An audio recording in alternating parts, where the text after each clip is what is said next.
We're going to start here at dailystar.co.uk with a story by Michael Moran entitled Teacher Received Perplexing Emails from Future, Sparking Ghostly Time Travel Mystery. And the story begins. The quiet Cheshire village of Dodleston, a few miles from the Welsh border, may not be the first place that comes to mind when you think of time travel or even ghostly phenomena.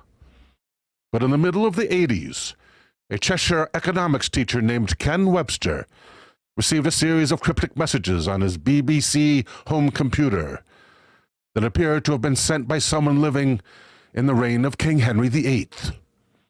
In those days, the internet was a tiny, almost unknown network operated by a few specialists.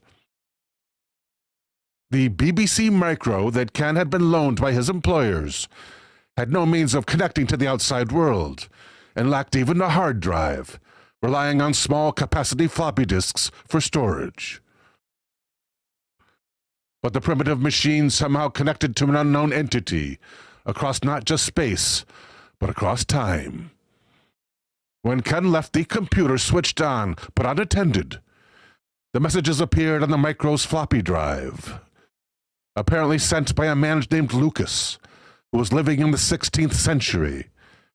The messages were written in an old-fashioned, but still more or less understandable form of English. The first of them, in a file apparently addressed to Ken, his girlfriend Debbie, and their housemate Nick, appeared in December of 1984. It appeared to be sort of a poem. It began, "True are the nightmares of a person that fears. Safe are the bodies of the silent world." Ken was baffled by the mystery file, but with Christmas coming up soon, forgot about it. And it wasn't until the following February that he borrowed the machine from work again. The next message was more clearly the beginning of a conversation. Commenting on Ken's strange modern English, the writer appeared to have been a former occupant of the cottage, who saw electric lights as a thing the devil maketh. Adding to the mystery, at around the same time there was a spate of paranormal events in the cottage. Tins were found inexplicably stacked up in the kitchen. Inexplicably stacked. Unexplained messages in chalk were found on the walls, and Ken and his housemates occasionally heard phantom footsteps. On one occasion, Debbie says she came home to be faced with a 6-foot high pile of furniture. As the strange computer conversation progressed, the mysterious presence identified himself as Lucas Wainman, who claimed to have been living in a house on the site of Meadow Cottage during the reign of Henry VIII, during his marriage to Catherine Parr, although the messages were oddly inconsistent. At one point, the writer claimed that they were writing in 1521, but he gave King Henry VIII's age as 46, when he should have been 29 or 30. But what does the rabble know about the king's age anyway? Lucas explained his evasiveness as natural caution, because he was afraid of being arrested for witchcraft.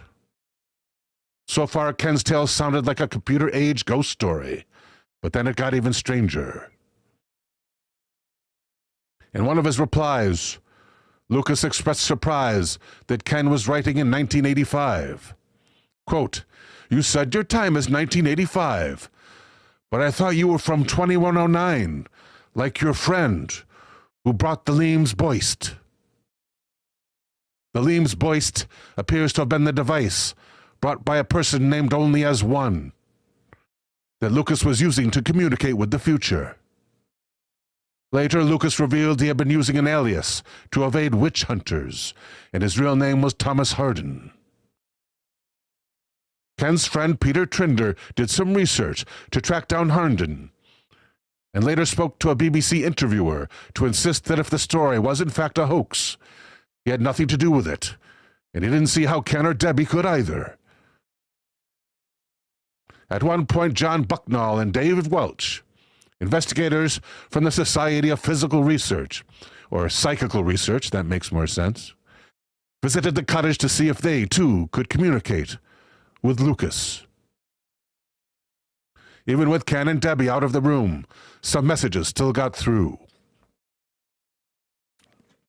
An examination of the events on Carol Verdeman's Out of This World show can find no explanation for the mystery. Peter Lee, who runs the Nostalgia Nerd YouTube channel, suspects that the entire mystery may not have been real, which goes some way to explaining the inconsistencies in the messages. He says the orchestrator of the whole campaign seems to have become overwhelmed. Towards the end of the 16th month phenomena, 16 months, the mysterious future presences from 2109 made an appearance, promising that Herndon was writing a book about his communication with the 1980s, and that one day it would be found. Until then, the Dodleston messages remain an intriguing curiosity from the early days of the computer age.